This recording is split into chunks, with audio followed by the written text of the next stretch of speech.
मन मंदिरा गजर भक्तीचा.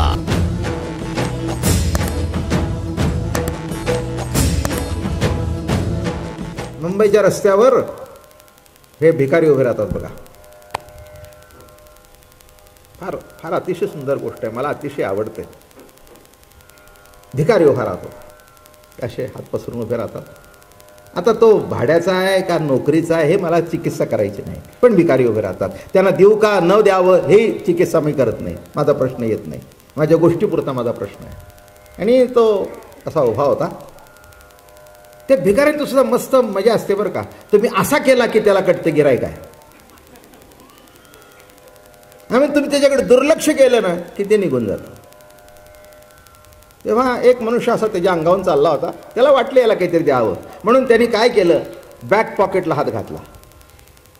आणि बॅक पॉकेटला हात घातल्यानंतर त्याला जाणवलं की आपल्या खिशात पाकिटच नाही. घरी राहिलं आपलं पाकिट.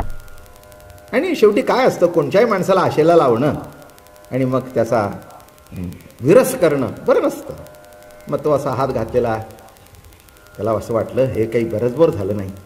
एक भिकारी आहे रस्त्याचा, आपल्याकडे किती आशेने बघतोय, आणि आपण खिशात हात घातला आणि त्याला देऊ शकत नाही. पुढे काय केलं माहिती आहे त्यांनी, तो जवळ गेला आणि त्याचे हात हातात घेतले त्याने. आणि सज्जन होता तो माणूस. म्हणे माफ कर रे मला, मी तुला उगीचच आशेला लावला. अंगावून गेलो असतो तर बरं झालं असतं, पण मी तुला आशेला लावला खिशात हात घालून. मी उद्या येईन ना तेव्हा खरंच मी तुला, जो काही मी तुला थांबवलं, तुझी निराशा, 10 रुपयाची नोट ठेवीन. पुढचं ऐका. त्या भिकारीने हातात हात घेतले.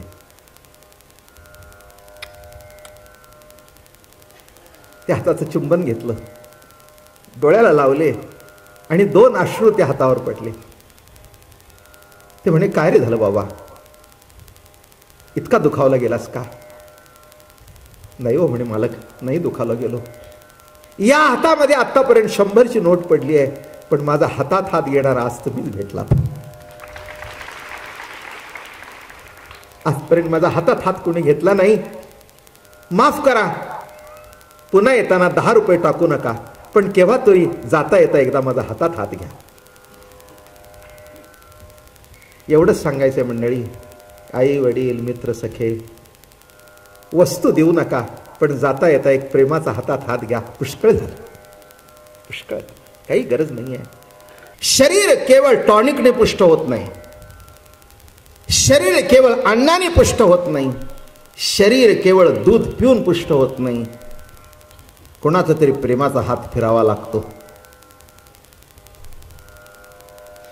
त्याशिवाय समाधान नाही बरं का. त्या बाळाच्या अंगावर आई पाजत असते, पण पाजत असताना हात फिरत असतो.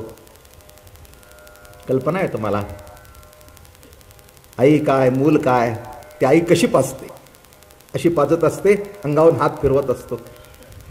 पिता पिता ते बाळ झोपतं. का झोपतं? तो प्रेमाचा स्पर्श चालू आहे, स्पर्श चालू आहे. इंद्रियांना प्रेम लागतं पुष्ट होण्याकरता, तृप्तता प्राप्त होण्याकरता. म्हणून लक्षात ठेवा, मी नेहमी एक शब्द वापरत असतो, तृप्त होणार नाही, तृप्त होणार नाही. तृप्त प्रेमानेच होईल. लग्नातल्या जेवणात चकित होतो, पण पोट भरत नाही. आता तुम्ही लोक सगळेच लग्न कार्यात जाता. मध्ये मी एका लग्न कार्याला गेलो, मला त्यांनी सांगितलं, अण्णा मला अपराधी वाटलं. त्यांनी मला सांगितले 3000 रुपये ताट आहे, 7-8 मिठाया. काय तुम्हाला सांगू, म्हणजे फरसाण तर काय, अरे अरे अरे अरे अरे अरे. बरं, मला त्यातला एकच बटाटे वडा गेला, आणि अर्धा बर्फीचा तुकडा गेला. मी विचार केला, 3000चं ताट आपण किती खाल्लं, आणि मला टाकता तर येईन, तोंडात तर जाईना. घरी येताना मी अपराधी होऊन घरी आलो. लक्षात ठेवा, 2 घास खाल्ले पण समाधान भेटले नाहीत. काय ताट होतं, पण वाढणारा सुद्धा ताट होता. की I have served them with a plate for ₹3,000 for each person. आणि ताटातला ताटरपणा त्याच्यात आल्या कारणाने ते जरी गोड होतं तरी त्याच्यातून अहंकाराचा कुठेतरी वास येत होता, नाही का? मग कसं तरी आपलं झोपला, बायकोला म्हणाला सकाळी जरा काहीतरी चांगलं करून आणो. ते म्हणल्यावर रात्री एवढं जेवायला गेला. अगं कशाचं जेवण म्हटला. आणि प्रत्येक वस्तू म्हणजे कुपथ्य. कसं जेवतो. मग बायकोने 2 घास वाढले प्रेमाने. आता म्हणाला बरं वाटलं बरं का. आता मला सांगा, ज्याच्यामध्ये बदाम पिस्ते घातले होते, उत्तम तूप होतं, ते बरं वाटलं नाही, आणि साधे घरच्या आईच्या हातचं किंवा बायकोच्या हातचं. कारण का? त्यामध्ये प्रेमाचा स्पर्श आहे. इंद्रियांना प्रेमाचा स्पर्श लागतो. लक्षात ठेवा, एखादं कोणी आलं ना, त्याच्या पाठीवर हात ठेवलं की त्याला बरं वाटतं, नाही का? एक लक्षात ठेवा, स्पर्श म्हणजेच रास. स्पर्श म्हणजेच रास, नाही का? पण एक लक्षात ठेवा, ज्याच्यामध्ये विकार आहे तो भोग आहे, आणि ज्या स्पर्शामध्ये निरपणपणा आहे ती रास आहे. कृष्ण का लोकप्रिय झाला? त्यांनी प्रत्येकाच्या हातात हात घेतले, एका ताटात जेवले, आपल्या हाताने त्याला भरवलं, आणि त्याच्या हाताने उष्ट त्याचं आपण खाल्लं, म्हणून कृष्ण लोकप्रिय झाला. किती वर्म आहे याच्यामध्ये. गवळी आमची ताक पिरे काय पोरे चांगली. तुम्हाला काय वाटतं, रास काही त्या गवळणींच्या बरोबर झालं? मुखा माझी मुख घाली तो देव. बर का? अहो काय तुम्हाला सांगू, त्या गोकुळ चरित्रातलं काही काही भाग मला असा आवडतो. गवळी आमची ताक पिरे काय पोरे चांगली. ताक पिरे म्हणजे ताक पिणारी पोरं. आता त्यांच्या अंगाला वास कसा, अलीकडे या लोकांना कळणार नाही. पूर्वीच्या काळी, जुन्या काळामध्ये जेव्हा दूध दुभतं घरात असायचं, मोठं कुटुंब, 3-4 भाऊ, मग एक बाई त्यातली त्या लोण्यावरच असायची. मग ते लोणी घुसळताना की नाही ताक काढताना ते सबंध त्या लुगड्यावर ओढायचं, आणि ते वास सुद्धा त्या लुगड्याचा. पूर्वीच्या काळात त्या बायकांची लुगडी सुद्धा ते काय दिवसातून 3-3 बदलत होत्या काय.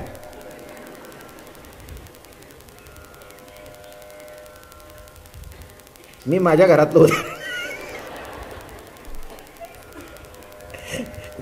घरातलं उदाहरण सांगतो. माझी आई, माझी चुलती, माझी आजी वर्षाला, आणि तुम्हाला एक जुन्या कल्पना असेल, 2 लुगडी बायकाने घ्यायची, 3रं फाटलं तर असायचं. आणि लग्नाला जाण्याकरता 1 किंवा 2 लुगडी. प्रत्येक लग्नाला निरनिराळं नाही. हे नेसलेलं बघितलं तर काय इन्सल्ट, पोझिशन डाऊन. काय ग, मागच्या लग्नात त्या ह्याच लग्न होतं, परिस्थिती डाऊन झालेली दिसते, खलास काय आता. आणि आमच्या आईला असं कधी डाऊन झालेलं कोणी बोललंच नाही. मी म्हटलं अगं आई तुझी 2 लुगडी. अरे म्हणले बाबा तुला कसं कळत नाही, आपल्या घरात 2-3 आहेत ना, बाहेर जाताना 1-2 जरीचं असलं म्हणजे जरा घरात नेसायचं नाही, ते बाहेर नेसायचं. काळ पालटला. बायकांना तुम्ही बाहेर न येता नुसतं लुगडी बदलायला जरी ठेवलं तरी ते आनंद मानतील.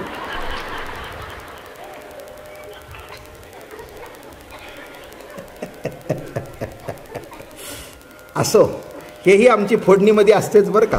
ही माणसांना ऐकायला जास्ती आवडते.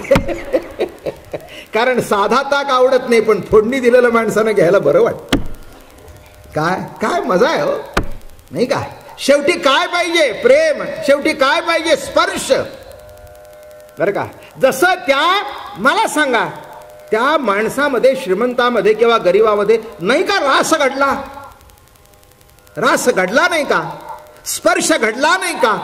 तो आनंद मिळाला नाही का?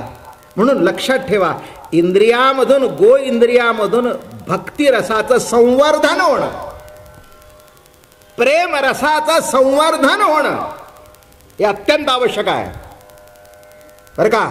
हो, ज्ञान पद मिळवून देईल पण समाधान मिळवून देणार नाही. लक्षात ठेवा माझं बोलणं. एखादा विद्वान आहे, एखादा पंडित आहे बरं का, शब्दांनी तुम्हाला चकित करून टाकेल पण तृप्त करणार नाही. पण एखादा भाविक असेल की नाही, त्याचा भाव बघून तुमच्या डोळ्याला धार लागेल. भाविक तयासी येतो काकुळती, शहाण्या मरती न सापडे. तुकाराम महाराज लिहित आहे देवाबद्दल. भाविक तयासी येतो काकुळती, शहाण्या मरती न सापडे. शहाणे मेला तरी सापडत नाही. आपल्या घरात जर आपला एक मुलगा शहाणा असेल ना, आणि एक आपला साधा सुद्धा असेल, जे साधा सुद्धा आहे ना त्याचा आई वडिलाशी पटतं, जो शहाणा आहे ना तो अंगावरून गेला तरी बाप तसं त्याला हाक मारत नाही. मग त्यांनी बघितलं तर निघाला सोय आहे. आणि ज्याचं जमतं ना, अरे बाळा डबा घेतलास का रे. मी एका घरात असं होतो, असंच माझ्याकडे पुष्कळ आता वर्षातून मी दुसऱ्याच्याच घरी जास्ती राहतो. काय नशिबी आहे बघा, काय नशिबी आलंय बघा. आपल्या घरात राहायचीच पाळी नाही, दुसऱ्याच्याच घरात राहावं, जे तुम्ही वाढाल ते खावं. असो विरोधाचा भाग सोडून द्या. पहिला गेला त्याने असं बोललं, हां. दुसरा गेला त्याने हाक मारला, अरे बाळू डबा घेतलास का. आई पण धावत आली, अरे बघ मोरंबा घेऊन जा, आज जरा भाजी चिकट होती. ते गेल्यावर मी म्हटलं मगाच्याला विचारलं नाही, याला काय विचारलं नाही, तो मोठा आहे. बाबा महाराज तोच आम्हाला शिकवतो, आम्ही काय त्याला शिकवणार. भाविक तयासी येतो काकुळती, शहाण्या मरती न सापडे. हा घरातला दृष्टांत घ्यायचा आणि जरा वर देवाकडे लावायचा, संपलं. पंडित असू दे, विद्वान असू दे, ज्ञानी असू दे, तो म्हणेल ठीक आहे शहाणा आहे, ठीक आहे विद्वान आहे, शहाणा आहे. पण ही गवळ्यांची ताक पिरे त्यांच्या मागे लागत होता. बघा काय रास त्या गवळ्यांच्या पोरांचं, इतकं देवावर प्रेम. अहो ताक गोड लागलं की नाही की असं धावत येतो. आता घरात येतोपर्यंत ते तोंडात जायचं. मग कृष्णाने काय करावं माहितीये का, तो असा ताकाचा आलेला फेस आहे की नाही तो चाटून घ्यावा. काय रासलीला आहे. तुम्ही रासलीला फार लहान केली की ज्याच्यामध्ये गवळणी आणि कृष्ण ठेवला नाही. गोपांच्या बरोबर सुद्धा रास होती. इथे गवळणी विसरून जा. ज्याचे जो भक्त आहे त्याच्याबरोबर रासच आहे. जो विभक्त आहे तिथे रासच नाही. रास म्हणजे भक्त. भक्त कोण, जो विभक्त नाही तो भक्त. भक्ती करतो तो नव्हे, भक्तीची कृती म्हणजे भक्ती नव्हे. जो देवापासून विभक्त नाही तो भक्त. ही भक्तीची व्याख्या आहे. म्हणून गोवर्धन शब्दाचा अर्थ असा आहे, गो इंद्रियांचं संवर्धन होणं. केव्हा होतं, प्रेमाने, आपुलकीने, जिव्हाळ्याने. हे लक्षात ठेवा, त्याशिवाय संवर्धन होत नाही. त्याच्यानंतर मी आता जास्ती विषय थांबत नाही, कारण अजून पुढे जायचे आपल्याला. त्याच्यानंतर चीरहरण लीला तुम्हाला सांगितली, गोवर्धन लीला, चीरहरण लीला.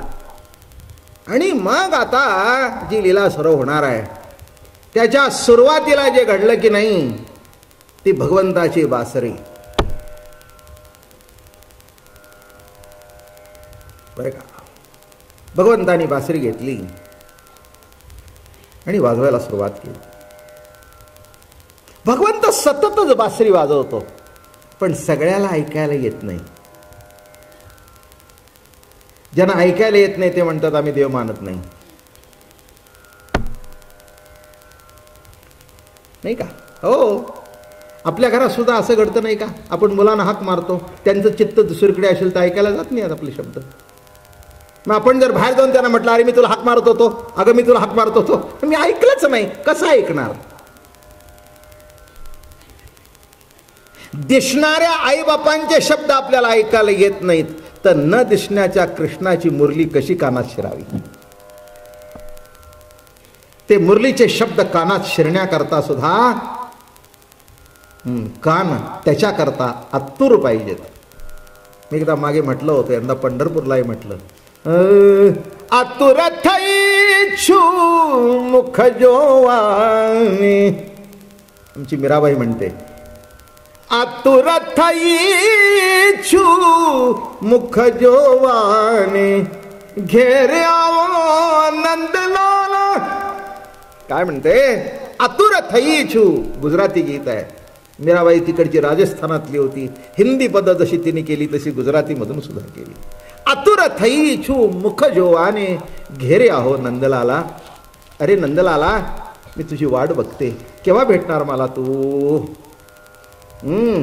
एक लक्षात ठेवा, आपण वस्तूची वाट बघतो, आपण विषयांची वाट बघतो, आपण स्त्रीची वाट बघतो.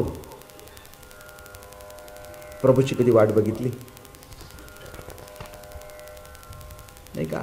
अवघडच आहे एकंदर. जीवनाचा गणित जर काढलं, आपल्याला देवाची आठवण केव्हा होते?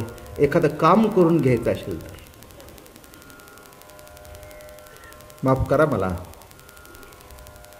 एखादं जर काम होत नसेल तर त्याच्या कानावर घालायचं आणि त्याला एजंट म्हणून मध्यस्थी पाठवायचा. हे एकदा आमचं अडलेलं आहे, तेवढं तुम्ही करून या. मग आपण म्हणतो गणपती पावला, राम पावला, दत्त पावला, विठोबा पावला. माझं बोलणं कळलं का?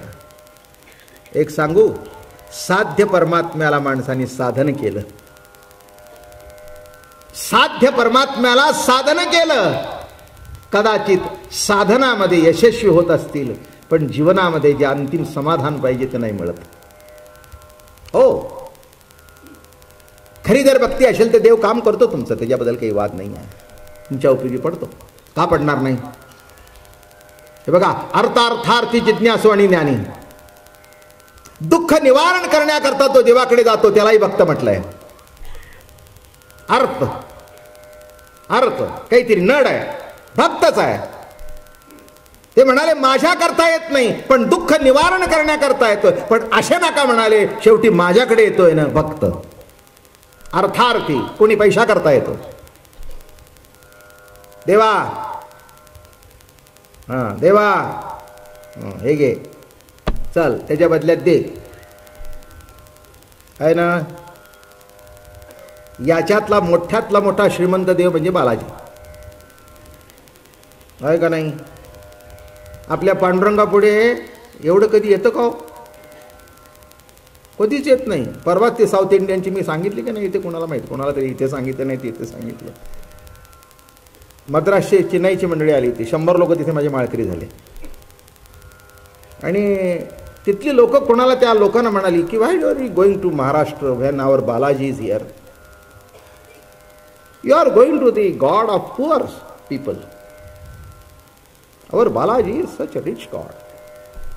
मला म्हणाले, ते लोक असं म्हणाले. म्हटलं just go and tell them Balaji make you rich and Pandurang enriches your life. Pandurang enriches your life. तो तेच घोकत गेला. म्हणला Baba Maharaj, I will tell them this only. नीट लक्षात ठेवा, श्रीमंत होणं निराळं आणि जीवन समृद्ध होणं निराळं. ते बनवाशांनी म्हटलंय की these people they are only rich but not prosperous. They are rich but not prosperous. They are well dressed but not clean. They are well dressed. कपडे चांगले केलेत पण स्वच्छ नाहीत, आतून स्वच्छ नाही. लक्षात ठेवा. They are not religious but pure enters. म्हणजे चर्चमध्ये जाऊन गुडघे टेकून प्रार्थना करतात. ते म्हणे हे नुसते जागा अडवणारे लोक आहेत. They are not religious. नीट लक्षात ठेवा, आपण कशा करता आलोय? केवळ वरपांगी परमार्थ करण्याकरता ही 1 महिन्याची प्रवचनं नाही आहेत. आत्ताच मी सांगितलं, अण्णा 15 वर्ष देवाच्या कृपेने एकही दिवस खंड न होता चाललंय. अभिमान नाही बरं का, पण कृपा सांगितली मी. अहो, एवढं करून घेणं सातत्याने काही साधी गोष्ट आहे का? माणूस काय करतो? एक केलेला नेम टिकत नाही, आणि एवढ्या वर्ष करून घेणं याचा अर्थ समजावं, आपल्यावर बघू नये आपण केलं म्हणून, जरा मागे वळून बघावं. आहे तो मागे, आहे तो मागे. एवढंच नीट लक्षात घ्या. म्हणून म्हटलं मी, हा जो रास क्रीडा चालू आहे, आणि काय घडतं की हे क्षीरहरण लीलेच्या नंतर जे आलं, कसं घडलं? सर्व उपाधी वस्त्र देहाला झाकून टाकतं, त्याप्रमाणे देह अहंकार आत्मसत्तेला झाकून टाकतो. काय सांगितलं मी? वस्त्र देहाला झाकतं, त्याप्रमाणे देह अहंकार आत्मसत्तेला झाकून टाकतो. ही क्षीरहरण लीला आहे, ती केवळ देहावरचं वस्त्र नाही. मन मंदिरा गजर भक्तीचा.